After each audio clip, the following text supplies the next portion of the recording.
ആര് വന്നാലും പറയുന്നു ജിൻഡോ ജിൻഡോ ജിൻഡോ ജിൻഡോ കേട്ട് മടുത്തു. എനിക്ക് അസൂയ വരുന്നു. ബിഗ് ബോസ് സീസൺ 6 ഒരു കണ്ടസ്റ്റൻസിന്റെ ഡയലോഗാണ് കേട്ടോ. മറ്റാരുടെയല്ല, ജാസ്മിൻ്റെയാണ്.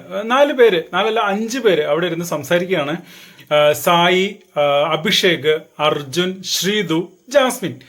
ഇതിൽ ഇപ്പോൾ ജോജി ജോർജൊക്കെ വന്ന് സിനിമയെ ബന്ധപ്പെട്ട കാര്യങ്ങളൊക്കെയാണ് സംസാരിച്ചുകൊണ്ടിരിക്കുന്നത്. അതിനിടയ്ക്കാണ് ജിൻഡോയുടെ ഒരു വിഷയം വന്നത്. അപ്പോഴാണ് നമ്മുടെ ജാസ്മിൻ്റെ ഈ ഡയലോഗ്.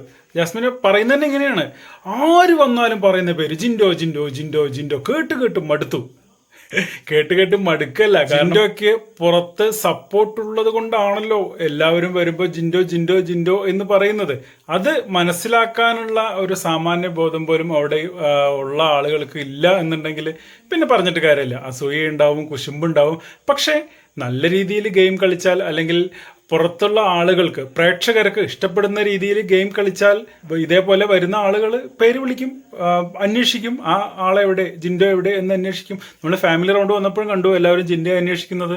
നെഗറ്റീവ് ഗെയിം കളിക്കുകയും പുറത്ത് PR ടീമിനെ ഏർപ്പാടാക്കിയിട്ട് കമൻറ്റുകളിലൂടെ ബൂസ്റ്റ് ചെയ്യാൻ വേണ്ടിയിട്ടൊന്ന് ശ്രമിച്ചാലൊന്നും ബിഗ് ബോസിൽ മുന്നോട്ട് വരാൻ പറ്റില്ല. അവിടെ ഗെയിം കളിക്കുക തന്നെ വേണം, നന്നായി ഗെയിം കളിക്കണം, പോസിറ്റീവായിട്ട് ഗെയിം കളിക്കണം, പുറത്തുള്ള ആളുകൾ ഇഷ്ടപ്പെടുന്ന രീതിയിൽ ഗെയിം കളിക്കണം. അങ്ങനെയാണെങ്കിൽ ഇതേപോലെ വരുന്ന ആളുകൾ ആരുടെയാണെന്ന് വെച്ചാൽ അവരുടെ പേരും ഇങ്ങനെ വിളിച്ചുകൊണ്ടിരിക്കും.